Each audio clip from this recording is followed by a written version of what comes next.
મહીસાગરના કડાણા વિસ્તારમાં આવેલા રાઠડા બેટ વિસ્તારમાં લોકો માટે લાંબા સમયથી ચાલતી મુશ્કેલીનો અંત થવાનું છે। સતરામપુરના ધારાસભ્ય અને પૂર્વ શિક્ષણ મંત્રી ડોક્ટર કુબેર ડિંડોરના પ્રયાસોથી રાજ્ય સરકારે 32 કરોડના ખર્ચે બેટ પર નવો બ્રિજ બનાવવાની મંજૂરી આપી છે। વર્ષોથી લોકો માત્ર નાવડીનો સહારો લઈને મુસાફરી કરતા હતા, પરંતુ હવે આ બ્રિજથી 1100 પરિવારોને સતત અને સલામત જોડાણ મળશે। ટૂંક સમયમાં બ્રિજના કામની શરૂઆત થશે।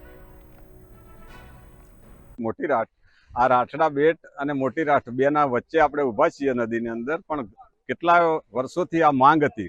સરકારો કેટલી આવીને ગઈ પણ કોઈ સાંભળ્યું નહોતું।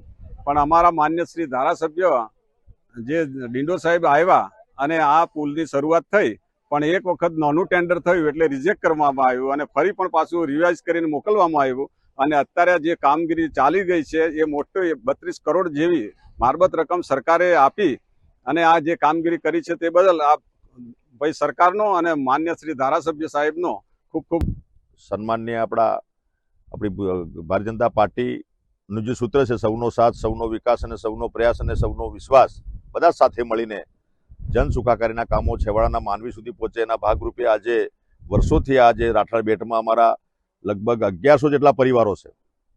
અહીંયા 1 થી 8 ધોરણની સ્કૂલ છે, આંગણવાડી છે, લાઇટ પણ અમે પ્રોવાઈડ કર્યું હતું, પણ આજે અવર જવર માટેનું જે બ્રિજ નહોતો એ રાજ્ય સરકારમાં એની રજૂઆત કરીને આપણે મંજૂર કરાવ્યો, એજન્સી ફિક્સ થઈ અને કામ એનું ચાલુ થયું। આજે એના પ્રગતિપથ અંતર્ગત અમે આ કામ જે ચાલી રહ્યું છે, જે અત્યારે 2 જેને તૈયાર કર્યા છે અમારા એજન્સીવાળા, એનું આ સ્થળ મુલાકાત માટે અમારી પૂરી સંગઠનની ટીમ, અમારા અહીંના સામાજિક આગેવાનો, અમારા કાર્યકર્તાઓ, અમારી માતા બહેનો, અધિકારી મિત્રો બધા આજે આ સ્થળની મુલાકાતે માટે આવ્યા છે।